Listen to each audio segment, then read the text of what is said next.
Yes, we consider them as our family. Um, and you'll hear from them directly about what life is like in the Foreign Service, what life is like from a Payne Fellow to the Foreign Service, and also what life is like onboarding as a Payne Fellow. So it is truly an honor to have them with us today. My name is Eureka Huggins. I am the director for the Donald Payne International Development Fellowship Program. It is sponsored by the U.S. Agency for International Development and administered by us here at Howard University. My colleague Naisha is on board with us as well. And I wanted to just take a few minutes to introduce our speakers, and we're going to hear from them. We're going to hear all of the good things, but we're going to hear some of the challenges and how they have overcome some of the challenges, and why the Foreign Service for the U.S. Agency for International Development. What has kept their passion burning for so long? They have given a lot um, to this country, to people all around the world in the work that they have done and will do and continue to do. But what keeps them doing this work? And we want to hear directly from them, a very open conversation. So this afternoon, we have with us Mr. Gary Juste, who is a retired senior foreign service officer at the minister council level. And I'm not going to give you every single thing about his bio because he's going to talk a little bit about himself. But he's also the senior advisor for us at the Payne Fellowship Program. He served recently as the mission director for Haiti, a deputy assistant administrator for the human capital and talent management, or what some people often refer to as HR. And he was the senior advisor to USAID mission in Libya, a deputy mission director in Kabul. He has served in several missions, and he's going to touch a little bit upon that. So, Gary, we're honored to have you here. Your extensive experience. There was a reason that kept you in the Foreign Service, and we want to know why and how you did it and how you made it through this many years. We also have with us Penelope Thomas, and Penelope is our development diplomat in residence. Penelope has served as a deputy.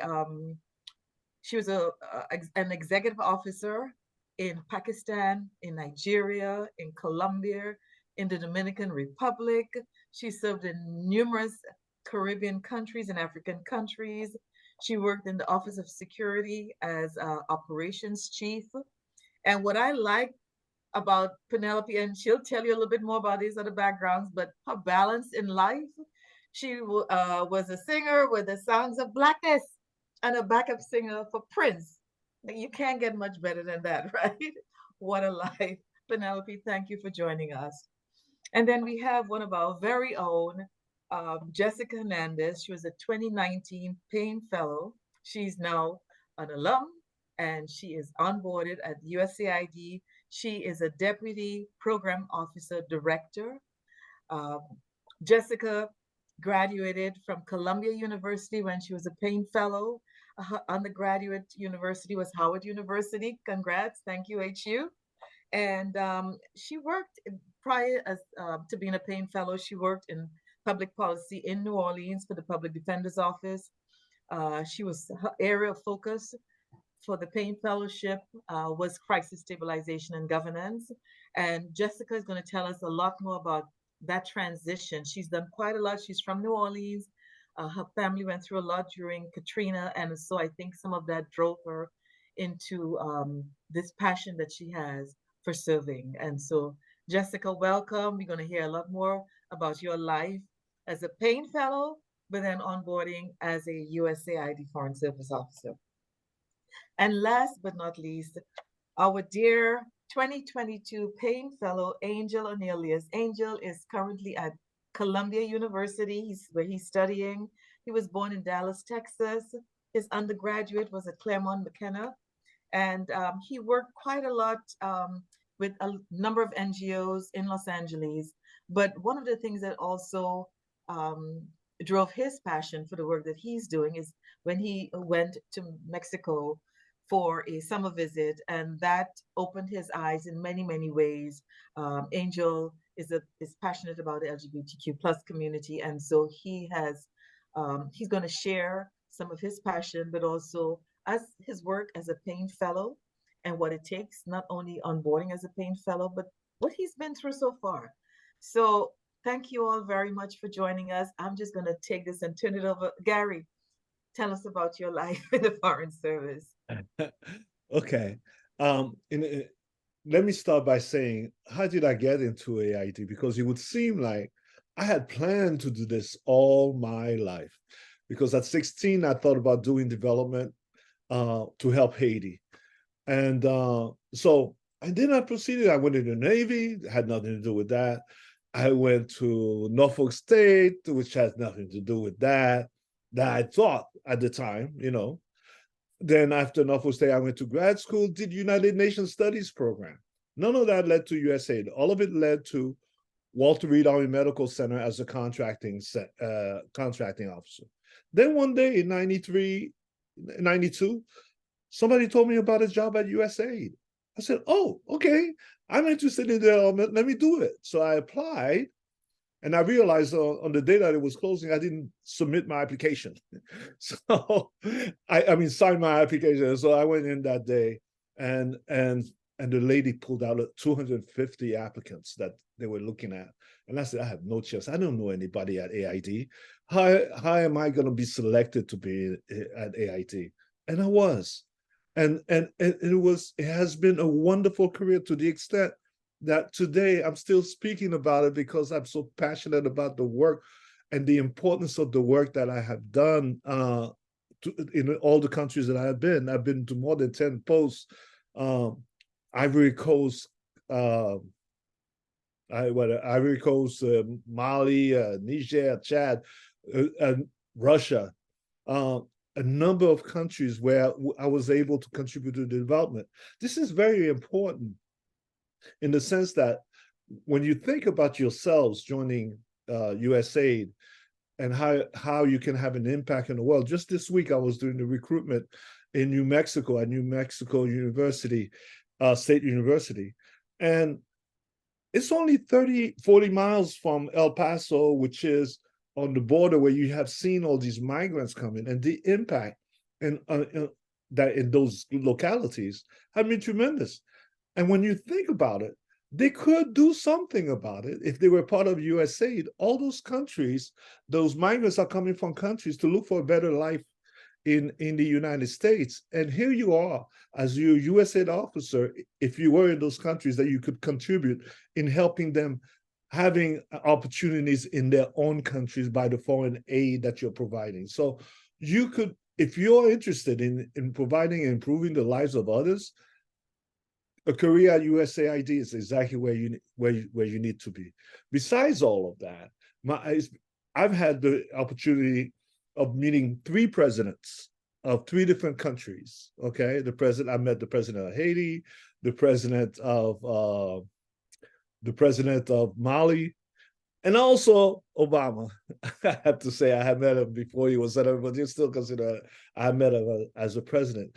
So being a career in the USAID can have you have access to all of that. More than that, that president of Mali, when I first met him, it was at a dinner the ambassador had for him, or it was just 5 of us sitting there. And I was able to tell him, look, we contributed, USAID, which I was the director. There was a lady that he considered to be a rebel. And I was able to get her to wear a T-shirt to vote at the elections. She happened to have voted for him. He was taken back when I told him that this lady had actually wore a T-shirt going to vote, and he said, "Well, it's at least it's good to at least have a rebel vote for me," kind of thing. So you could see where our programs really transferred. Mali's in trouble now with a coup d'état, but we did have an election after the previous coup d'etat, had an election where the vast majority of the Malians contributed in the elections. The other president, Martelly, was during an earthquake. After the earthquake, he came in. I sat down on the table of the representative of the international donors to tell him how we were going to do activities to help with the hurricane. So we sat down on a round table to do that. I'm saying all of this just to share with you what some of the experiences have been for me directly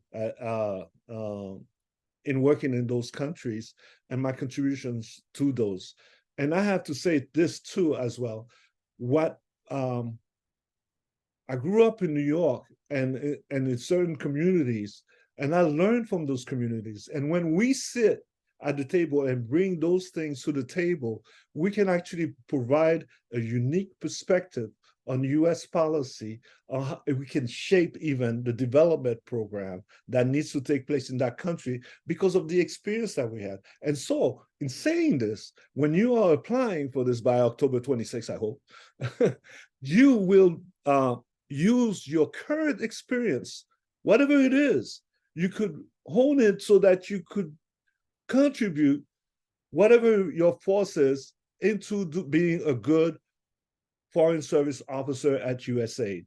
I'm not going to say a whole lot more because I know Penelope is coming as an executive officer. She has a lot of the operational experience of making what makes the mission works, and her experience in doing that. And I've met Penelope a long time ago, before she was even with USAID, and she has done a wonderful job while she has been at USAID. So I'm going to pass it over to if you, and please ask questions, raise your hand, ask questions on all of this. I know I've said quite a bit there, but and things that needs clarification, please ask questions as we're moving along, and we'll try to answer them afterwards. Eureka?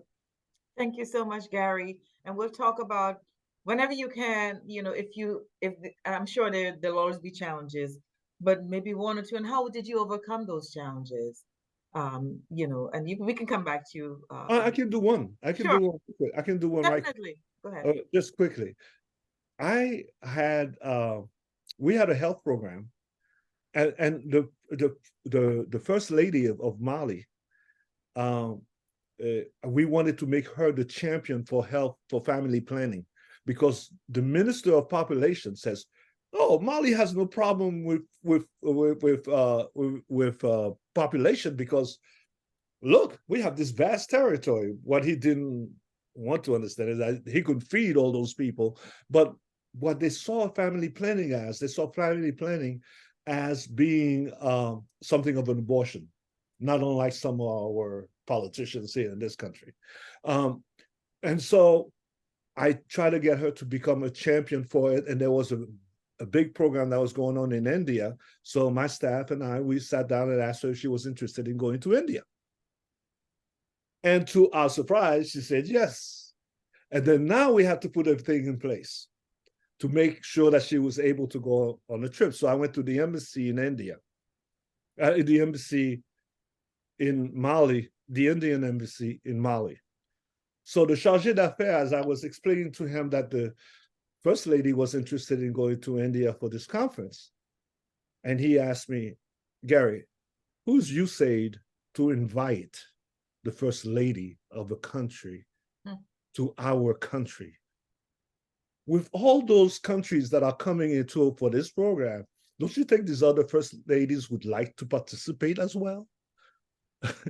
I sat and I thought I was going to be P&G, persona non grata, the next minute, because I know the embassy would put me out. Because he's right. Because maybe I should have conversed with him first before inviting the first lady, and because they have to provide security for her. It's the first lady coming. The way that we were able to manage it is because I had great staff to begin with. We were able to make her be a participant in the program. In that way, she's not just coming to visit, but she's actually doing speeches and talking about family planning of her own right for the purpose of the conference. And that's how I got out of it. Okay, and I can't tell you how much trouble I could have gotten, even more, even with our agency. The representative of the head of USAID had come, and it wasn't on his agenda as well. And so I had to brief him. He was very stern with me. And he asked me, what was her ask? What is she gonna ask me? And of course I didn't know that she was going to ask anything. I said, she's not going to ask for anything. She's just going to say thank you, because she didn't. And into my God's blessing or grace, she only said very complimentary things about USAID. And that was the experience of that. But thank you so much, Gary, for sharing that. You got out of that hot mess, right? Penelope, you might be able to top that too, right? But Penelope, tell us about your life in the Foreign Service and what keeps you, So, keeps your passion going.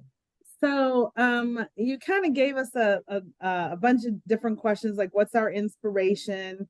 What have we done to make a difference in someone's life? Why should applicants consider a career in the Foreign Service?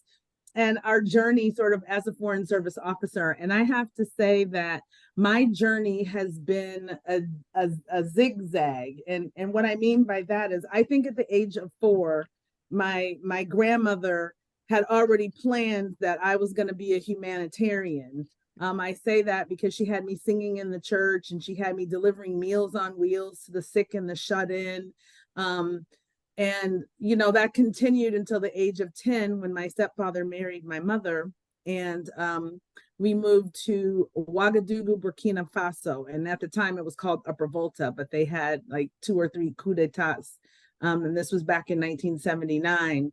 And so, I was feeling a little resentful, as a 10-year-old, that on weekends I had to go and visit the sick and shut in. And not only that, but sing for them. And I was thinking I should be out playing and having a good time. And then, moved overseas and saw the work what my father was doing as an employee of the United Nations Development Program. He was an agriculture economist, and just seeing the difference he was making in the lives of African farmers. But again, I was like, I want to be a singer. I want to be a famous singer. Or I want to be an interpreter, because my father put me in the French school. So I had to learn French and Spanish at the same time. And my dad said, I think you should become the first Black Secretary of State. And I was like, well, that's kind of ambitious. I'm only 16. That's a long way to go. And then, of course, that didn't happen, as we all know, for Colin Powell and Condoleezza Rice.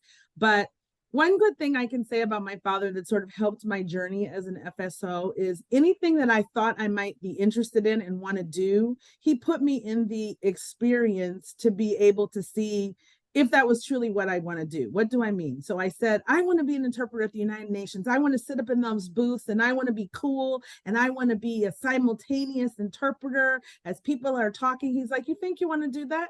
Guess what? My best friend does that in Geneva. So I'm going to send you to stay with her in Geneva for 2 weeks. And after 15 minutes, I was like, yeah, I'm good. I'm being an interpreter. Also with singing, I sang backup for Prince and the Sounds of Blackness and Patti LaBelle and Luther Vandross and a lot of other people. But I quickly learned that I did not want to be in the studio recording. That was just pushing me completely over the edge. And so I remember one summer when I came home, they used to have a student internship program or a summer internship program where children of diplomats could work at the embassy. And they still, believe it or not, have this program. So this is in 1984. My father said, for the summer, you're going to work for USAID. And I was like, what is USAID? I'm 17. Who cares about them? Why are they ever going to matter in my life? I thought I was going to swim and hang out by the pool. And he's like, no, you're going to go and you're going to work for an executive officer and a financial management officer. And you're going to be their interpreter. And you're going to help them cash checks. And I was like, this is so boring. They're going to have me doing photocopying and, what is USAID? And I just kept complaining, what is USAID and who cares? So fast forward to, 2002. Well, let me actually back up a little bit. So I then started working for a non-governmental organization myself. I worked for Africare, and that's actually where I met Gary. And Africare was founded by C. Payne Lucas, and there were a lot of African Americans who, he believed, you care about Africa. So I worked there, and then I was a program manager, but really like an admin officer, making sure that, the funding we got from USAID was spent properly, making sure that the contracts were implemented. And so Africare sent me overseas to Mali in 1995, where I met Gary full circle moment, and he was my contracting officer. And really, Gary was sort of a de facto mentor as well. And we talked about USAID, and I was like, oh, USAID again. And, you know, he was telling me all the great things about why I should join USAID. And so I came back to the States. I left Africa. I started working for the African Methodist Episcopal Church Service and Development Agency, where we had projects funded in Haiti and in South Africa, and they were funded by USAID. And so I met a lot of other USAID people who said, you know, you should really consider a career at USAID. I was like, yeah, I'm thinking that this is going to kind of be my destiny. So I joined, and you know, and that was, you know, remember I said I started working at USAID as an intern in 1984. So fast forward to 2002, and Gary, you know, to his credit, when he would come home, he would always look me up before I joined AID, and we'd take that long escalator up to the Rosalind Metro Station. And Gary and I used to have lunch, and he would talk to me about, you know, USAID and why it was really great. And I was like, oh, Gary. And so Gary was actually also an inspiration of why I joined USAID, because he was very passionate, and, you know, he talked about contracting, and that was interesting to me. So that was kind of my journey into USAID. And I've lived, just in general, I've lived in more than 25 countries. And I worked with USAID in probably about 10 countries. And I've been like temporarily assigned to maybe another 5 or 6 different countries helping out.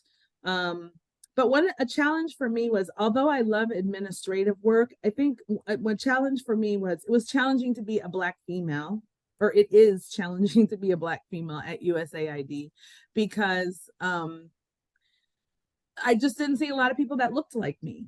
And there were no senior role models. I mean, when I came into the agency, there were a couple, but then after they left, I then kind of became that senior African-American female role model as an executive officer who, you know, manages administrative, all things having to do with administration for a mission.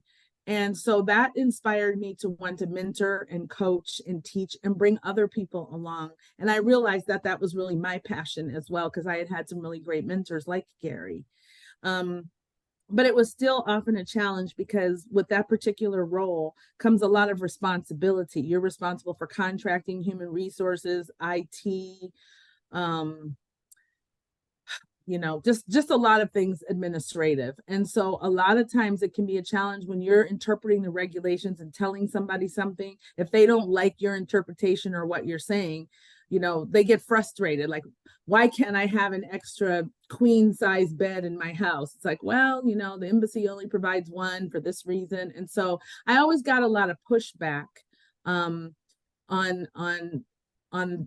trying to make sure that people stayed out of jail, and, you know, just making sure that they followed the rules and regulations. So that was a little bit frustrating for me. And now I'm no longer an executive officer. I think I had kind of reached my peak of doing travel authorizations and, you know, kind of telling people the rules. So I think that was probably a biggest challenge for me. And I want to see more people that look like me in the agency. And so that's how I came to my current position as development diplomat in residence. And my job is really to work with different universities, Hispanic serving institutions, other minority serving institutions, historically Black colleges and universities, working with Native Americans to try to tell them about USAID, kind of like what we're doing here, and get people interested in applying.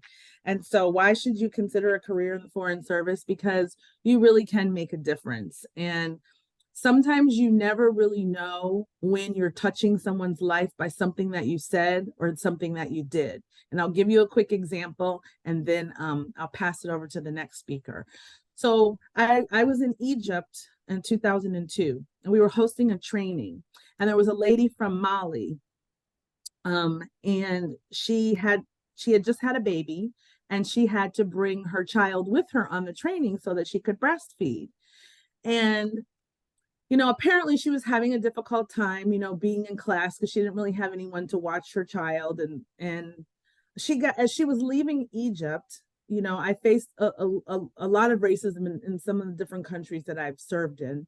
But, in Egypt, as she was leaving the country, she was detained and she was really frustrated.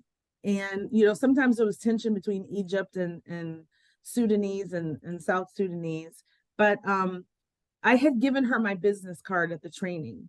And she called me and she's like, I'm stuck at the airport. They won't let me through customs. They won't let me leave the airport. My child is hungry and I don't know what to do. Now, I didn't remember this, but apparently I got in my car, went and got her, brought her home, had her spend the night at my house until we could just work out the situation and get her through customs. And so fast forward, to when I got assigned to Mali, she's like, do you remember me? And I was like, I'm sorry, I don't. And she said, you were so kind to me when I got stuck in the airport. And you brought me to your home and you fed me and you took care of me and my baby when we were stranded. And I always remember that story to say, you never know whose path you're going to cross again. And there's a Portuguese proverb that says, don't sprinkle thorns on life's pathway because the return may be barefoot.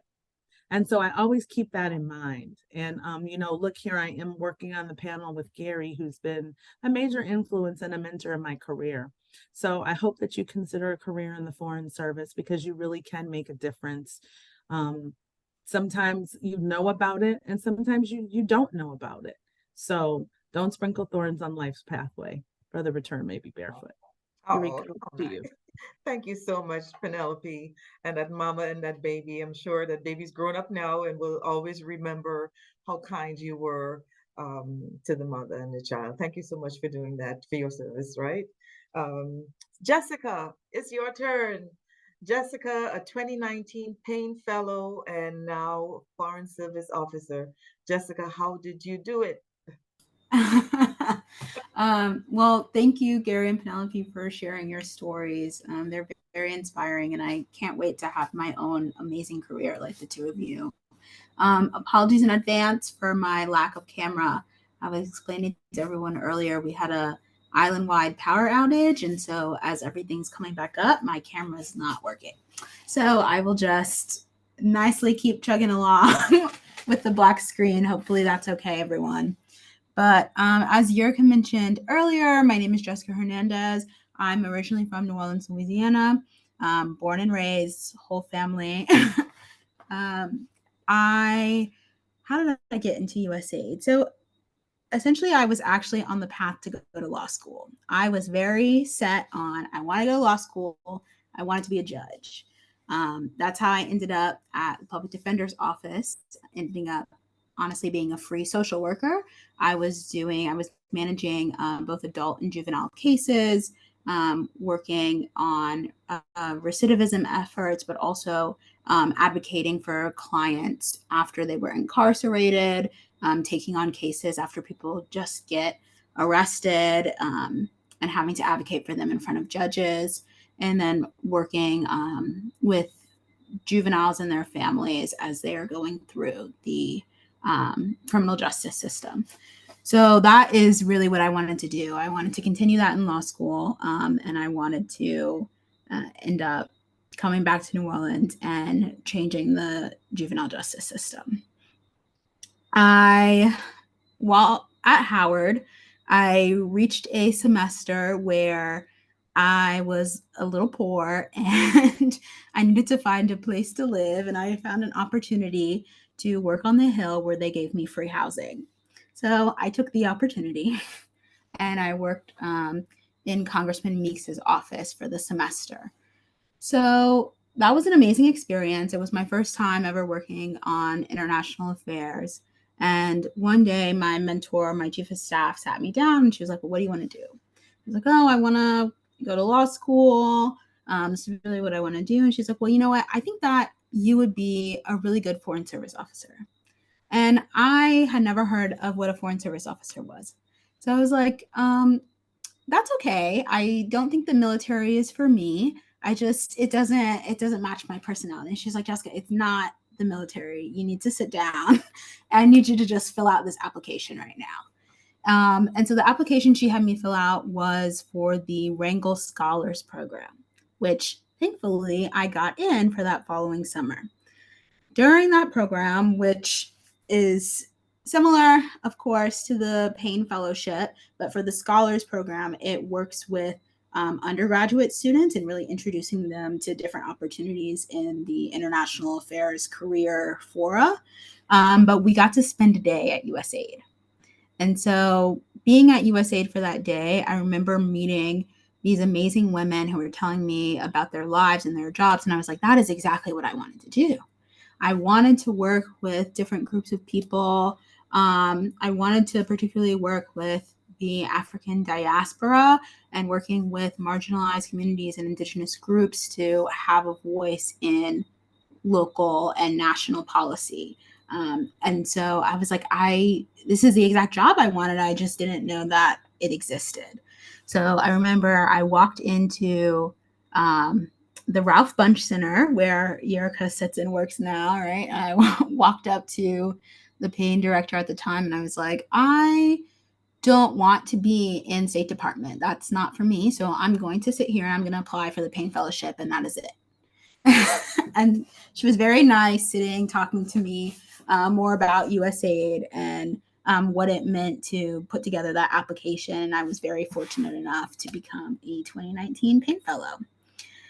So that's how I got to USAID, which I always say it's a wonder that, I was at Howard, the fellowship sits at Howard, and I never knew I had to leave the campus in order to come back and find out what an amazing opportunity there was for me.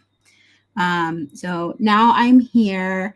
I live in Bridgetown, Barbados at the USAID Eastern and Southern Caribbean Mission. So we are under Chief of Mission status for 5 different ambassadors and cater to 11 different Caribbean countries, though we are based here in Bridgetown.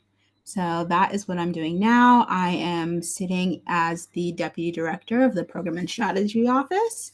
And I always tell people, being a program officer is, I guess, in the context of the embassy, right? It's like the DCM to the ambassador, but I would say, like the chief of staff to your congressperson, because you are quite honestly doing everything. It is like an executive office of the mission, but also you are in charge of policy. We lead on activity design. We run the budget. We design the strategy. We maintain the strategy.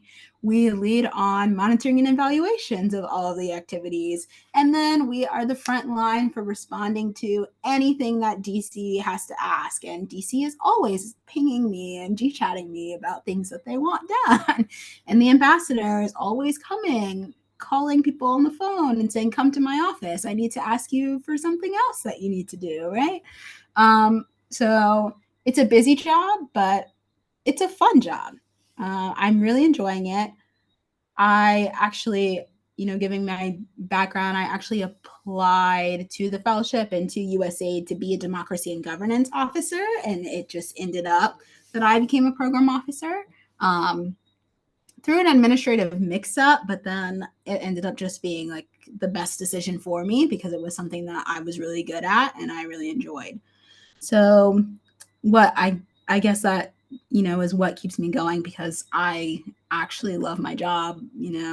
I really like the people that I work with and the relationships that I build, both within my office, but also with the people that we work with in the different countries, whether it's people who benefit from USAID programming or people who help us implement them.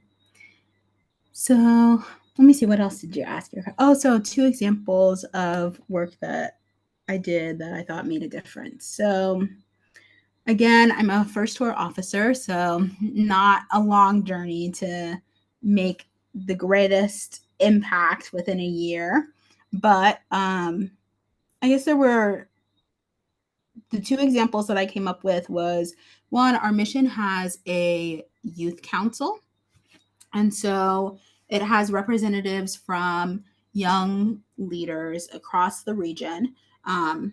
And we have been pretty progressive and pretty blessed to be able to integrate some incarcerated boys from the Boys Training Center in St. Lucia as a part of our youth council as well. And so being able to work with those young men and give them an opportunity, even in the circumstances that they're in, and being able to mentor them and have them also be a part of conversations in the development of their own countries and communities has been amazing. And is completely in line with, of course, the reason that I wanted to do what I was doing. And then on, I guess, this similar lines, but different perspective, the USAID ESC mission has a memorandum of understanding with an HBCU in Mississippi, Alcorn State University. We, I believe, are the only mission that has a MSI coordination MOU. And so we are very fortunate for the partnership with Alcorn. And earlier this year, we had a trip from some of the students, and they were able to come to Barbados and see the work that USAID is doing. I loved interacting with those students. And as I mentioned before, I grew up not knowing what USAID was. I was in school and didn't know what USAID was until, the summer before I got the Payne Fellowship. So it was amazing being able to offer that opportunity to other young Black people, African Americans that were in the same situation that I was. So that was a really great experience for me. And then I guess kind of it's just reiterating what I said before about why considering USAID, I do love my job. I get to do so many different things. It's like 5 different jobs wrapped up in one. I get to be a part of donor coordination, whether it's working with the UN, whether it's working with host country governments, or whether it's working with local farmers, chambers of commerce, national youth councils. I get to have an impact on people's lives. I get to lead policy. So, here in the Eastern Caribbean, I'm leading on our relationship with Taiwan, right? So that means that I am building a regional arrangement and building diplomatic relations with the 3 Taiwan embassies, which is really important in the world, but also just in the region, right? Because we have 3 out of the 12 remaining recognizing Taiwan countries. And so I've really enjoyed being able to develop relationships with those colleagues. And so that, I think, is my story. I think there was a question in the chat, which I am happy to get to. Amazing story, Jessica. The question here, and I know Truth has his hands up, and I also want to make sure that we get to Angel. The question is, can you talk about your second summer in the fellowship and what major differences you faced from that fellowship versus arriving in Bridgetown last year? And then we'll get to Truth really quickly, but we also want to make sure we give Angel some time to make his presentation.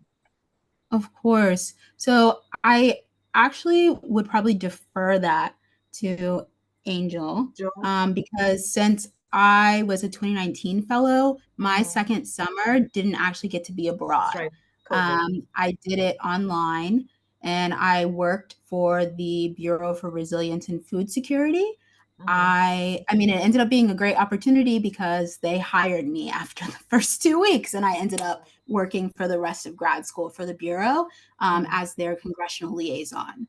So I just kind of, on behalf of the agency, ran events and did event management and coordination with our counterparts on the Hill for the Feed the Future program.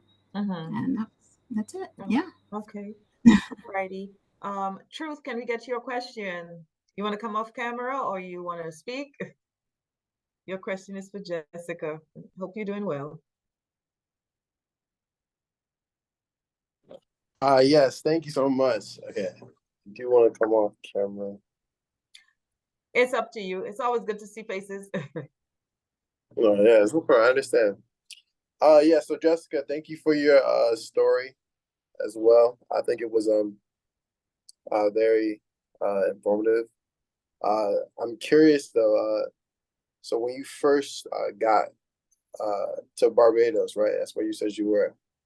That's where you're at right now. I was wondering. Yes, that's where I am. Yeah, I was wondering, like, how was the adjustment, getting there and like getting to know everybody? Like, what was like your first few weeks like when you first were on the ground? Thank you. Wow, thank you for that question. It is excellent. And I don't know if I have a unique experience or a sadly familiar one. So I got here in end of August, beginning of September 2022. One of the realities of this mission is because we travel so much, usually the office is empty.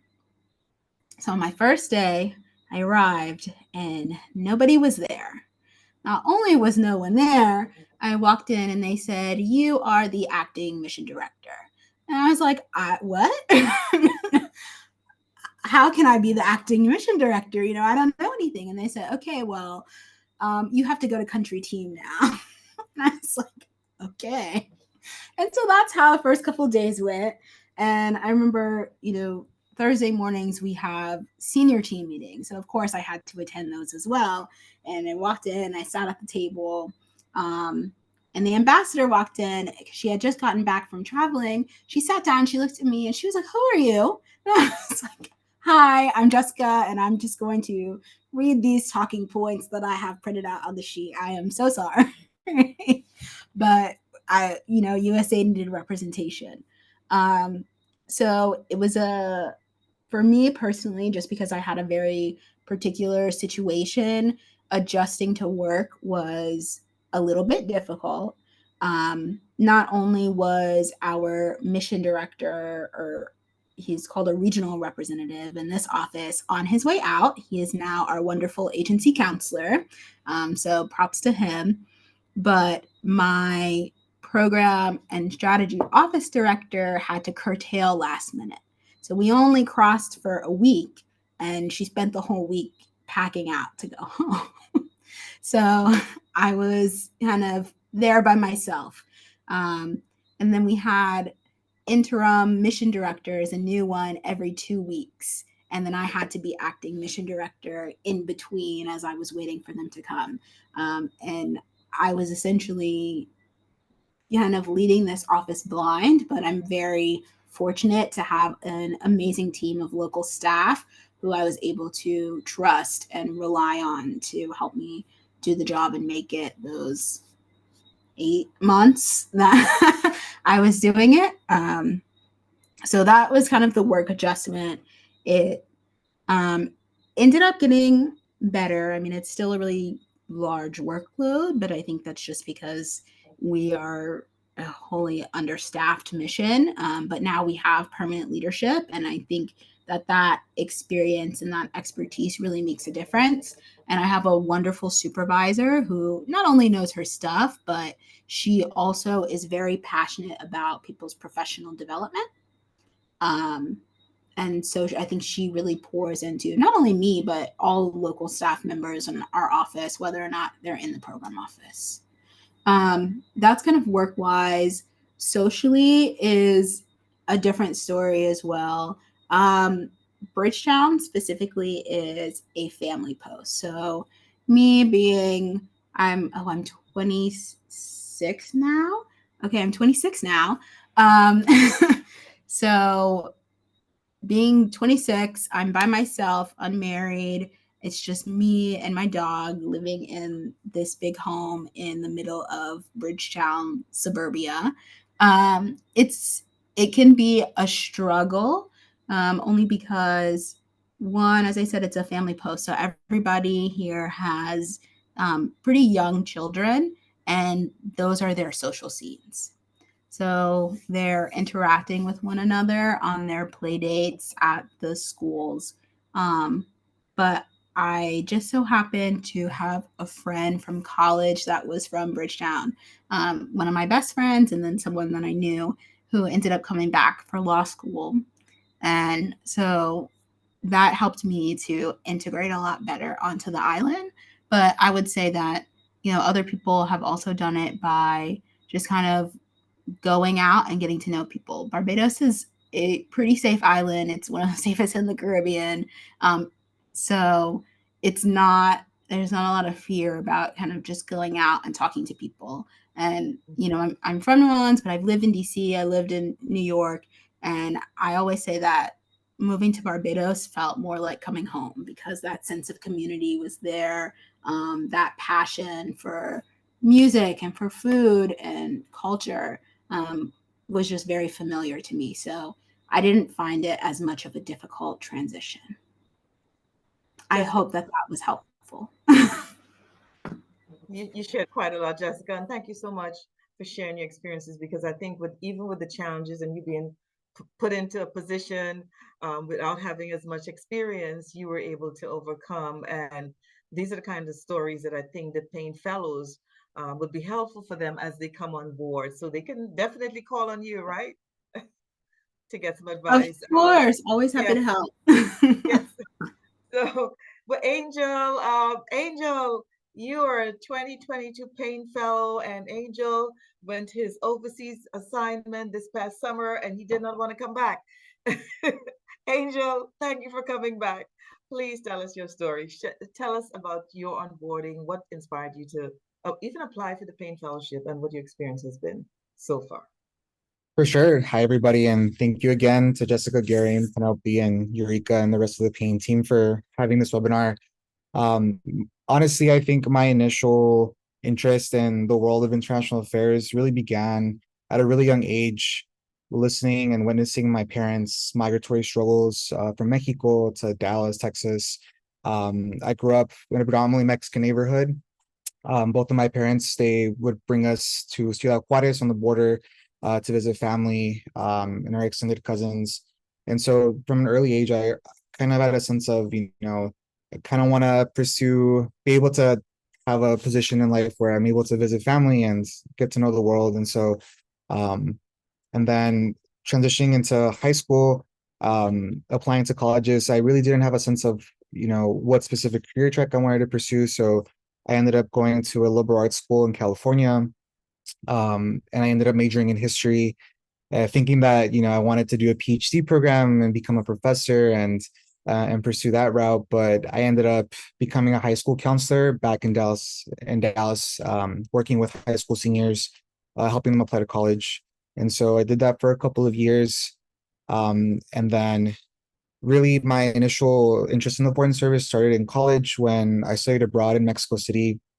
And I was lucky enough to meet a foreign service officer while at my exchange program. And so I got to know about State Department. And then USAID was like briefly mentioned in that conversation with that foreign service officer. So that's later on when I graduated college, I was trying to look up fellowships to see, what was out there to transition my career from education to international affairs. And then I came across the foreign service fellowships. And so ultimately I applied, and thankfully the second time around, Payne said yes. And so now I'm in my master's program at Columbia here in New York. The fellowship experience has been incredible. I think it's been everything that I wanted it to be. First, from the extensive support from the fellows, so not just my cohort, but other cohorts as well. And thank you, Jessica, again. I actually reached out to her last year for some support on some things, and it's been really nice to be able to count on other Payne Fellows for, things that come up in life and school and your trajectory at USAID. And then this past summer, I was in Bogota, Colombia, in the program and education offices. And thankfully, my supervisor was actually also a Payne Fellow and had an incredible experience. And like Eureka said, did not want to come back. And I had the chance to do a lot of great work and involve myself in the LGBTQ plus programming and education activities that are spread out through Colombia. And one of the highlights of that summer was helping organize the Pride March in Bogota with the embassy and the mayor's office in Bogota. And so helping the mission director and the DCM all being able to participate in the march. And then another big highlight as well was helping organize the community of practice focused on LGBTQ plus lessons learned, which is a monthly event where they bring together all the implementing partners that USAID has that are focused on queer communities and sharing case studies of successful activities and programs that have helped advance LGBTQ rights throughout the country, both in rural and urban areas. And so this past summer made me realize and affirmed for me that this is the career that I wanted to pursue. And made me realize, okay, I can do the 5-year commitments that comes with the fellowship. But yeah, I think this fellowship overall is really truly meant for people who have a sense of public service and really want to contribute to the overall good and advance the human rights and well-being of people. And for myself as well, coming from a first generation background where neither of my parents had a college degree and never even made it to high school, the fellowship really is a big help financially and academically. The fellowship is really good about making sure that the academic program and degree that you want to pursue, that schools recognize and value the fellowship.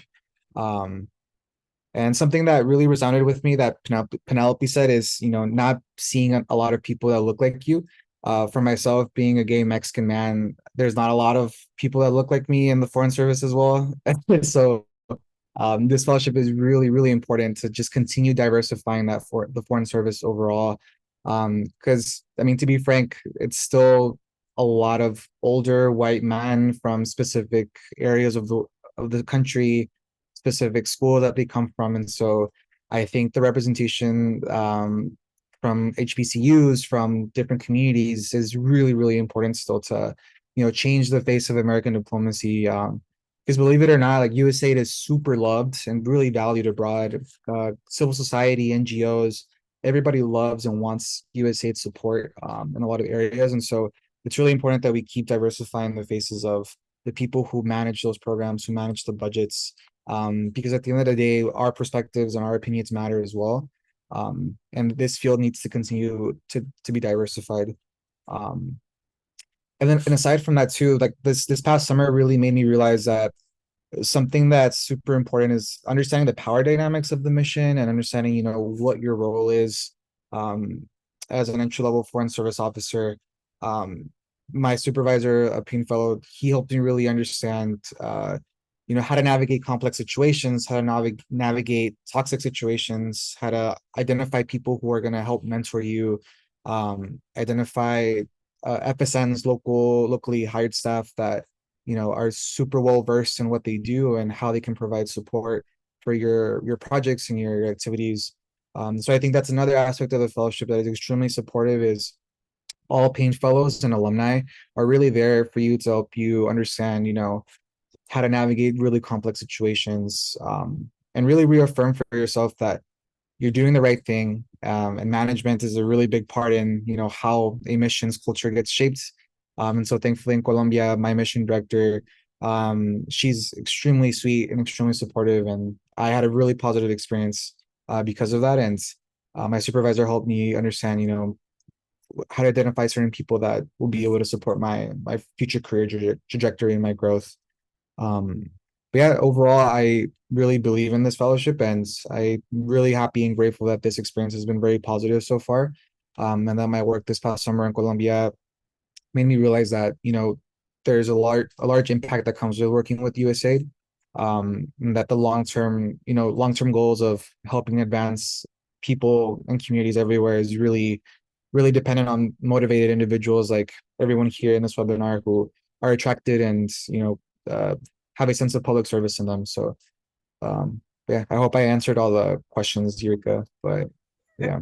You sure did, Angel. All I know is that I'm glad you came back because you need to finish up your last year at Columbia. And thanks for also highlighting the fact that the Payne Fellowship Network, especially with the Payne alumni, that you all are there supporting each other. So no matter where you go, where you are, you can always count on reaching out to a former Payne Fellow who will provide the support for you and give you some advice. And if they don't know it, they'll certainly be able to share where you can, get the support. So, Angel, thank you so very much. You've always, and thanks, Jessica, for supporting Angel while he was overseas. So, we are gonna open it up for questions. Imhotep, I think you had a question that Penelope answered. Penelope, I don't know if you want to share that. And is there anything else? And are there any other questions? If you want to come, let's see. Kyle Thorne. Do you have a Hi. question? Yes, hi, Kyle. Hi, let me know if this is working. I'm in Morocco, so sometimes my Wi-Fi goes out. We can hear Um, you. but I was just wondering if any of the panelists had experience working in USAID when the country has a major natural disaster. Morocco just went through one, and I know USAID provided a lot of work and support. And I was wondering if you guys have any experience, because that's something I am interested in doing in the future outside of normal day-to-day development with life skills and stuff. So I just thank you for the question. I just left Pakistan in January, and as many of you know, Pakistan underwent severe flooding, and so we were in the process of developing our country development strategy, and it had to completely change to address the severe flooding. We had the administrator come out and people from the Bureau for Humanitarian Assistance, and I mean, it really just kind of sort of turned the mission around, and additionally the mission was going through a reorganization where we were, you know, cutting positions. We were reducing from 195 down to 90 positions, and then we had to kind of look at all of that to say, okay, well, you know, some of the areas in which we were getting ready to terminate, do we really need to keep people now to kind of address all of that? So I mean, that in a nutshell. I know we're close to time, so yes. Over. So I haven't had, oh, no, Gary, sorry, go. Oh, Jessica and Gary. Okay. Well, okay. I'm gonna let Jessica go since she got on the mic. Go ahead, Mike. Jessica. Oh, okay. Very gracious.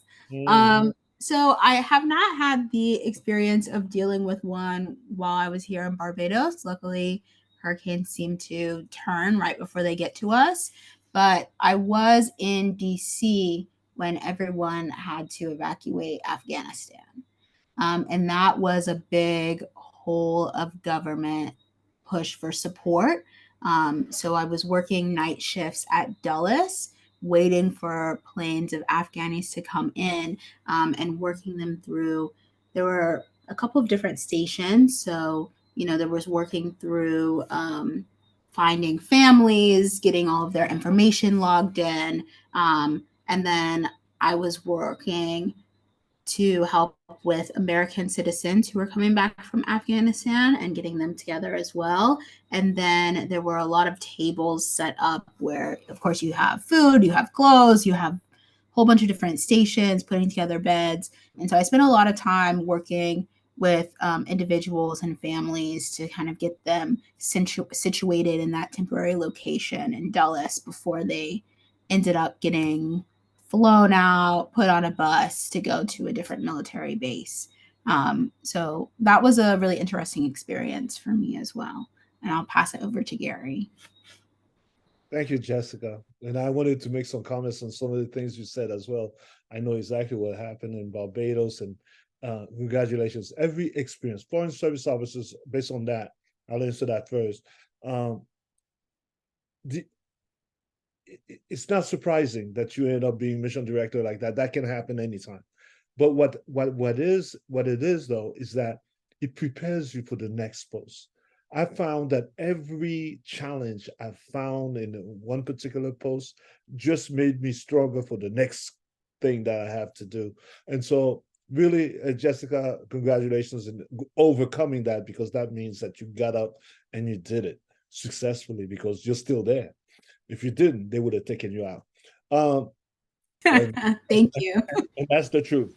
As far as when the earthquake took place in Haiti, I was in Washington, but I was immediately put on the team to help with the recovery. And when I got there, I found out that the embassy, the first floor of the embassy became like a ambulatory where you had patients in it, you know, with doctors in it. The ambassador himself was helping carrying bodies into the embassy for treatment. So you could get hands-on when an emergency happens like that. And then what you have to know is that the entire world seemed to have come around to how can we help Haiti, and you start focusing, like Penelope was saying, we're focusing the entire program in helping people, not only helping people that are affected immediately, but everybody that's working at USAID in that mission has some family member that has been affected by that. So you have to take into consideration the policies that have to take place, and executive officers in particular, like Penelope, have to be immediately on the response. And sometimes, not sometimes, I was doing 17, 18-hour days during that period, because we were, you just had that feeling of community, that you're not alone. Most people were sleeping outside because they're afraid of the house where they're at gonna fall down on, kind of thing. But as a foreign service officer, you felt like a different kind of responsibility. You are gonna make it better. You're gonna make it a better day for the next day. You look into the program, you're very interested in doing it, and it really builds on your passion, and it prepares you in how you can handle the next disaster. In fact, the agency has gotten so good at this. When they had the OFDA, it used to be OFDA, but under Office of Humanitarian Assistance, they have prepared tents in different locales in different regions, and supplies in different locales, different regions, so that the day something happens, the next day you see that OFDA is on the ground. Usually we are the very first on-the-ground humanitarian assistance, providing humanitarian assistance in countries where a disaster happened. I just want you to know that. My other experience in, not a disaster, but a terrorist attack in Mali, I was when they attacked the Radisson Hotel, I was on my way home from the gym when the ambassador called me and said, "Gary, where are you?" I'm like, "Oh, I'm on my way home." I didn't even know. And he goes, "Good, because I'm at the embassy. If something was to happen here, you're gonna take command from your house, because at my house I had all the radios and everything else where you could run the country team as well from there." And so it was really a challenge that day, because you're paying attention, a lot of tension in the country, because these terrorists were killing people at that hotel, did kill an American at that hotel. You also find out how we handled, it was a contractor, and the counselor has to look at the regulations. How can we have the body of that person go back? The XO had to travel back with the body. The thing is, all of a sudden it became, if it's a US contractor that's implementing a program that's funded by USAID, by the federal government, we are responsible to take care of them just like we would take care of one of our own. And so no matter what the regulation says, we have to do it, because the families that's affected in the United States had to have that kind of treatment. And so these are the kind of things that you learn and experiences that you get when you are having a career at USAID. And it can happen at any post that you have. Thank you so much, Gary and Jessica, for sharing that response. We have a question here in the chat. Can you please talk about the language training and how language plays into bidding and living, communicating with people outside the mission? Would that be Penelope, would you? I'm so sorry. I was responding to someone's question, and so I was not listening to your question. I apologize. It's a question in the chat. I think whoever asked for that link, I don't know if you're outside of USAID, if you can get that link. So I think that was the challenge. I was trying to do it quickly before we ended our call. Okay. I'm sorry, what was your question? This question came in the chat. It's can you please talk about language training and how language plays into bidding and living, communicating with people outside the mission? Sure. So USAID is very good about, if you don't have a language for the country that they're sending you to, they will send you to, although the language training program has changed quite a bit from when I joined 20 plus years ago, but they now I have a friend who she just went to El Salvador and she did not speak Spanish. And I think they gave her 16 weeks of Spanish. But then, you know, she was struggling a bit. And so it ended up being a little bit longer and giving private tutors. But normally when you join the Foreign Service, you have to tenure in a foreign language. And so a lot of times they'll ask you, what, like, do you already speak a language? My personal story is, as I told you, I spoke French and Spanish fluently.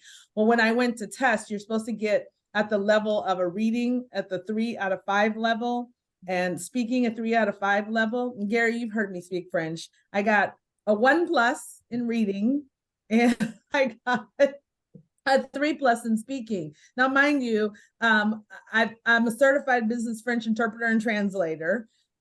Did all my training and have been speaking both languages since I was 12, but yet the Foreign Service Institute is like, you can only read stop signs. I was like, really? I was quoting Camus and Sartre and, you know, in plays, but I was like, whatever. Foreign Service Institute is very difficult in terms of passing a language. So I ended up having the tenure in Spanish because of the disparity in my scores in French.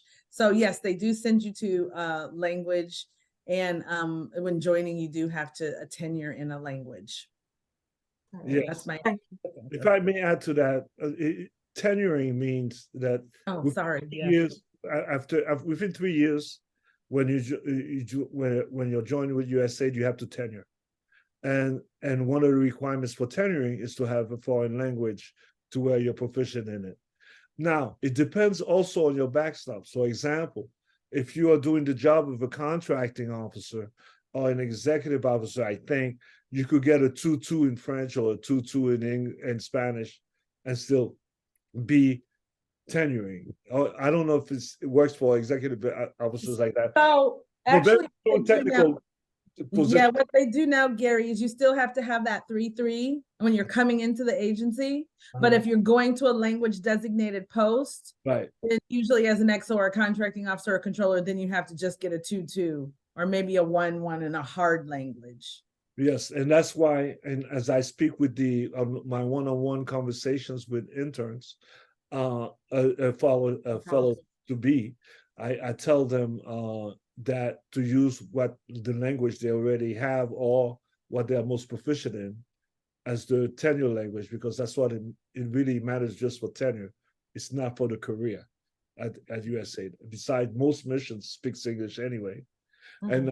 And if you, unless you go to Latin America, generally that's where the Spanish is, and West Africa is French, kind of thing. And you can get yourself to be more proficient by. We had special programs back in the day where we sent foreign service officer in the Nice to have an immersion of 6 months of learning the language over there. So I don't know if they still do that, but the agency is very good about giving you time to learn and the training to do to get a foreign language in time for you to do the job that you're doing. Thank you so much for the response. So we are a little over time. I know we're starting a little late. I would just you don't have another half hour?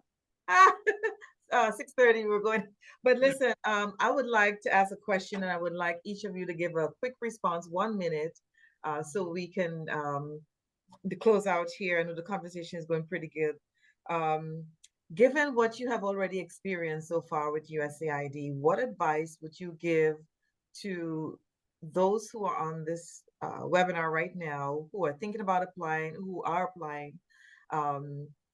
What advice would you give to them? I would say, I would say, don't box yourself into one category. I'm a singer, I'm an actress, you know, I'm many things. And so let all of your lights shine and let all of your skills come together. Thank you. Gary. I would say school doesn't teach you how to do a job like you've probably heard already. It's the job that teaches you how to do the job. Once you get, if you go in that frame of mind that you're about to learn how to do the job, then you do the best you can to deliver on time on the task that's before you. Don't be distracted by other things that's going on. With, I need a better house. I need a better desk. Oh, this one has a better office than mine. Don't be so distracted by those things. Okay, focus on what you have to deliver on the task that you have before you. That's what I can say. It really helped me in my career to have a reputation in the hallway. Gary, when Gary gives you a date that the contract is going to be obligated, it gets obligated. And so that's what I would say to all the interns or fellows coming in. Thank you, Gary. Jessica, your advice. You've been a Payne Fellow and now a Foreign Service Officer. I would say advocate for yourself. It's really important, whether it's setting boundaries and sticking to your boundaries, whether it's over, I guess, if you're having issues with your housing or in work, making sure that you are standing up for yourself and really using your voice, because quite honestly, not everybody is here to help you. I think we have a great network of Payne Fellows, but I really rely on my Payne Fellow family to support me, because even I have had experiences where I didn't know necessarily who to trust, and I had to make sure that I was speaking up for whether it was something that I believed in or whether it was just protecting my peace in the job. So that's my advice. Thank you, Jessica. And Angel, what's your advice? Yeah, I would say be persistent and follow the journey that's unfolding before you. I think sometimes we get caught up in, well, the ideal foreign service officer has these credentials, has these experiences. We all are coming from very different backgrounds and have different interests. And so, keep applying to the fellowship. If you don't get it the first time around, always reapply and keep pursuing opportunities that will complement your public service experience, whether that be in public health and education, humanitarian response. But just keep being persistent and keep pursuing opportunities that will, help build those skills in public service and advocacy. Thank you so much, Angel. I want to thank all of our speakers, our family members, we call them, Gary, Penelope, Jessica, Angel, and I want to thank all of you for joining us today. Please remember, if you're going to apply, the deadline is October 26th at 11:59 p.m.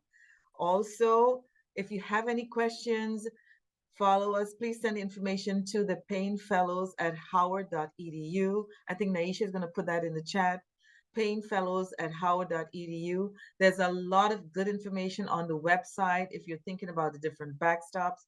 We're going to have backstop week coming up, the first beginning the week of the 9th of October and then the following week. So we're going to invite the backstop coordinators and Payne Fellows who work in these various backstops to just share the information in general about what it means to be pursuing a career in a particular backstop as a development diplomat for the USAID Foreign Service. But again, go on, and if you want to reach out to Payne Fellow, you can also reach out to them through us, or many of them are on LinkedIn. Please do. If we had 200 fellowships to give away, we would give away to 200 people. We only have 30, but so we want to wish each and every one of you the best for your application. And I think keep your passion burning. You can make a difference in people's lives. And I think this is what we see with all of the Foreign Service officers. We know for sure all of the Payne Fellows, they love what they do. They know that they want to make a difference in people's lives and somehow make this world a better place. So thank you all very much. Stay well, stay safe. Good night.